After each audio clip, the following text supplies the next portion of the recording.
E se eu te dissesse que um mensageiro vindo de outro sistema estelar roçou Marte e que desta vez a gente não ficou só olhando de longe? Em outubro de 2025, um visitante atravessou o quintal do planeta vermelho e deixou um rastro de pistas que, se confirmadas, podem virar capítulo de livro. O mais curioso nem é o que ele fez, é o que ele não deveria conseguir fazer tão longe do Sol. Você está no canal New.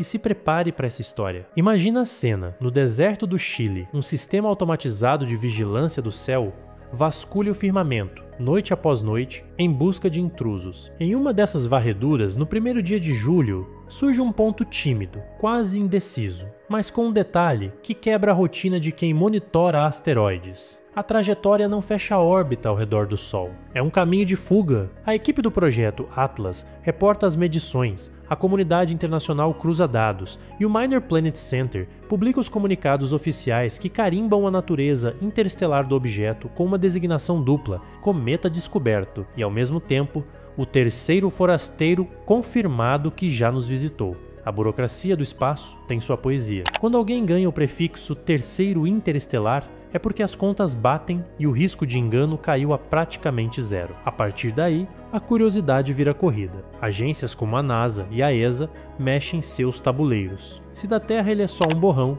de Marte pode ser um alvo possível. A janela é curta.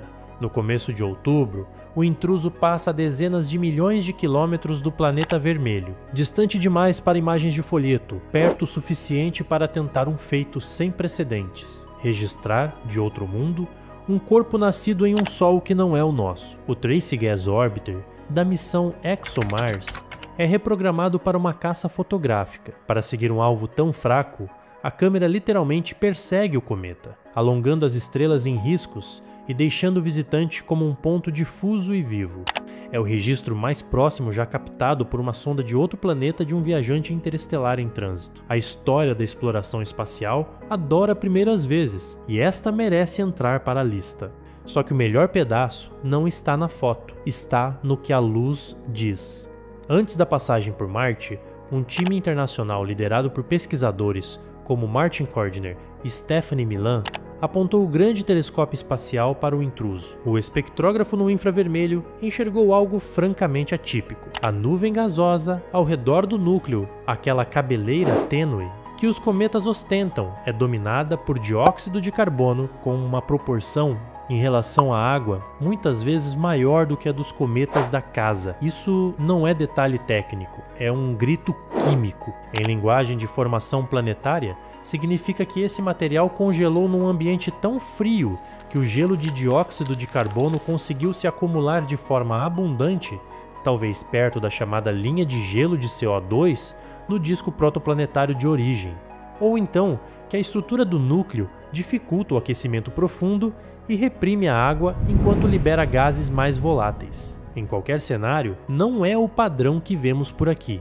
Em paralelo às medições no infravermelho, outro grupo correu por um caminho completamente diferente: ultravioleta. O Neil Gehrels Swift, um observatório que muita gente associa a explosões de raios gama, mostrou serviço no território dos cometas e detectou a assinatura de hidroxila, um filho da água, quando a luz do Sol quebra a molécula. Em linguagem direta, tem água saindo. E saindo onde? Longe, muito longe, em distâncias solares, onde gelo de água geralmente hiberna. O número que virou manchete é sedutor dezenas de quilos por segundo, mas o que interessa para a ciência é a realidade teimosa por trás desse valor. A atividade hídrica existe em regime que desafia a intuição, ainda que a física por trás dependa do ângulo de iluminação, da porosidade e de mecanismos de aquecimento de superfície. Mesmo assim, a detecção da família da água no ultravioleta, combinada à dominância de dióxido de carbono no infravermelho, pinta um retrato químico fora da curva. Talvez você esteja pensando: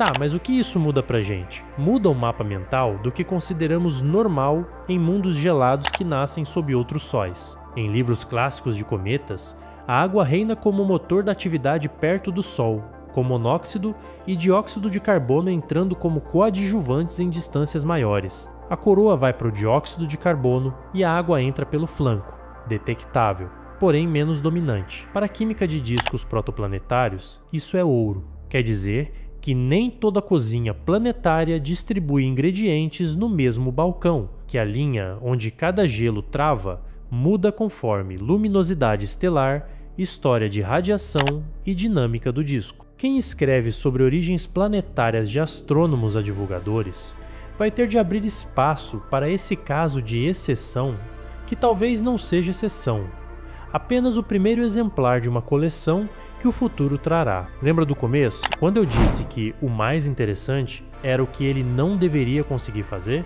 Então, atividades típicas de água tão longe do Sol com essa força são raras de ver. Isso não invalida os dados no infravermelho. Ao contrário, as peças se encaixam. Se camadas superficiais ricas em dióxido de carbono aquecem e sublimam cedo, o gás pode carregar poeira, expor regiões localizadas com água ou até permitir que microfraturas façam vapor escapar sem acordar o núcleo inteiro. É como se o cometa tivesse válvulas distintas para voláteis diferentes, abrindo primeiro as mais fáceis e deixando a água jogar tênis em quadra dura. Esses objetos são geologicamente ativos na escala dos grãos de gelo, com microclimas que um único rótulo não dá conta de descrever. Enquanto a química roubava a cena, a dinâmica tratava de lembrar que a visita era curta. As efemérides da NASA cravam que o ponto mais próximo do Sol acontece no fim de outubro, a uma distância maior do que a órbita média de Marte. Para nós, isso tem duas implicações diretas. Não haverá espetáculo a olho nu para o público geral e não há risco algum para a Terra. A aproximação mínima ao nosso planeta fica muito além da órbita lunar, na casa de múltiplas unidades astronômicas. Mas, se para o leigo isso soa anticlimático,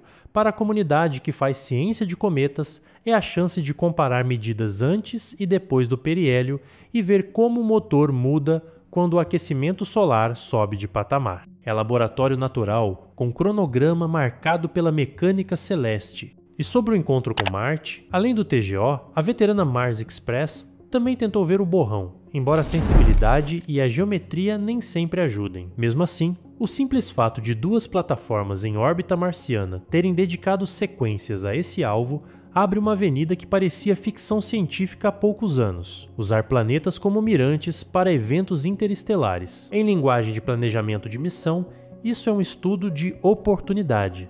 Significa que, quando outro intruso cortar o plano da eclíptica, poderemos orquestrar campanhas coordenadas com câmeras e espectrógrafos espalhados pelo sistema solar. A imagem mais bonita talvez nunca venha, mas a física que dá caldo nem sempre pede pôster. O que ela quer é densidade de dados, ângulos diversos, tempos múltiplos de integração, e isso, com cada nova missão ativa, fica mais viável. Agora, segura essa. A trajetória é tão inclinada e no sentido contrário ao fluxo padrão dos planetas que, se o sistema solar fosse uma mesa, ele teria vindo por baixo, quase de cabeça para baixo, cruzando nossa pista de dança, ao contrário. Essa imagem não é exagero. O plano da eclíptica funciona como referência, e esse forasteiro simplesmente não está interessado em boas maneiras gravitacionais. Não dá meia volta, não entra em ressonância, não pede visto de permanência. Ele vem, aquece, solta gases, curva o necessário e some. Essa natureza hiperbólica não é retórica,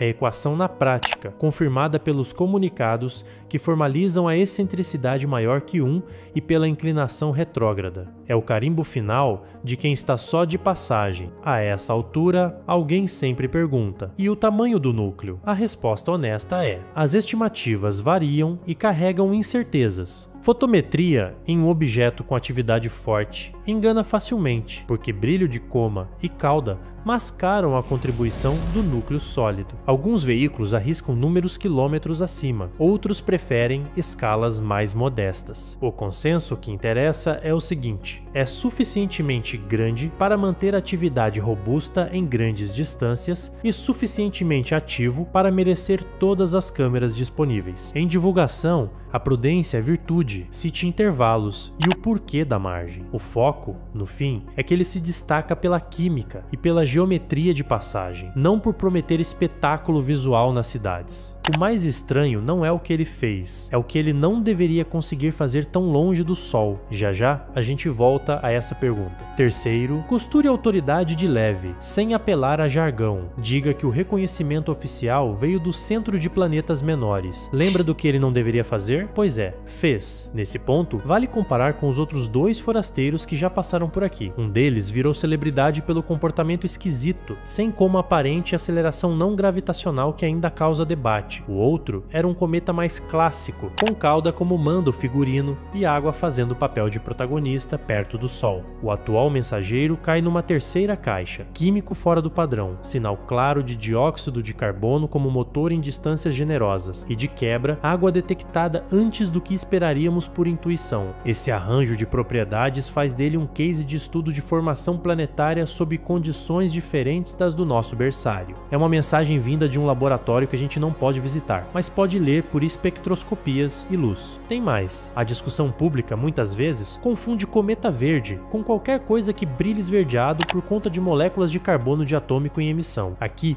apesar de esse efeito existir em vários cometas, a manchete honesta não é a cor, é a química dominante da coma e como ela inverte a proporção tradicional. Esse cuidado evita ruído e mantém a autoridade do roteiro. E já que falamos de autoridade, nomeie projetos que simbolizam o futuro próximo. O Vera Rubin, que deve colocar o céu inteiro em time-lapse e multiplicar as chances de achar novos intrusos. E o Comet Interceptor, pensado justamente para ficar de prontidão e correr atrás do primeiro alvo virgem que der sopa, seja um cometa do próprio sistema ou um forasteiro vindo de bem longe. E Marte? Além da beleza histórica, há uma sacada metodológica. Observar de 2 longitudes heliocêntricas Terra e um outro planeta permite triangulações de movimento e refinamento orbital que diminuem incertezas. Não parece glamouroso, mas para modelos dinâmicos, que tentam reconstruir de onde o visitante veio no espaço interestelar, cada fração de grau conta, e não custa lembrar. A confirmação de que estamos seguros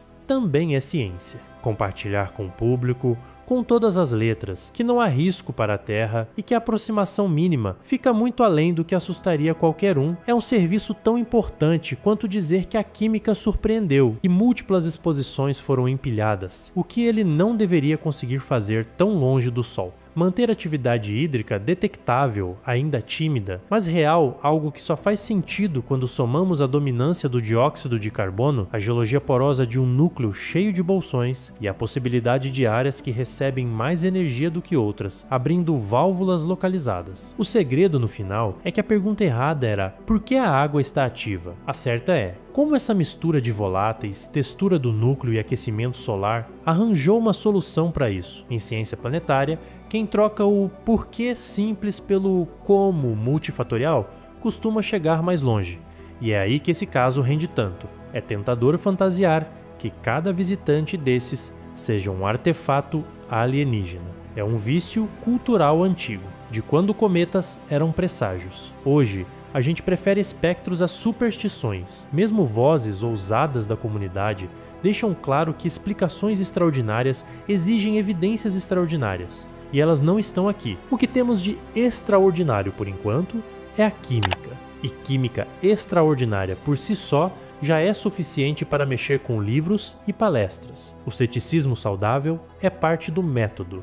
Mantenha o pé no chão enquanto a cabeça voa. Quando ele contornar o Sol e começar a se afastar, novas janelas de observação em solo abrem, e haverá tempo para complementar o quebra-cabeça com mais espectros e curvas de luz. Alguns cronogramas indicam reaparição para telescópios terrestres no fim do ano, ainda fraco para amadores, mas vivo para instrumentos maiores. Enquanto isso, quem faz dinâmica orbital prepara retrotrações numéricas, tentando ver de que região do espaço interestelar o vetor de velocidade aponta. Não espere um endereço postal, espere um mapa de probabilidades. Calma, porque essa nem é a parte mais estranha.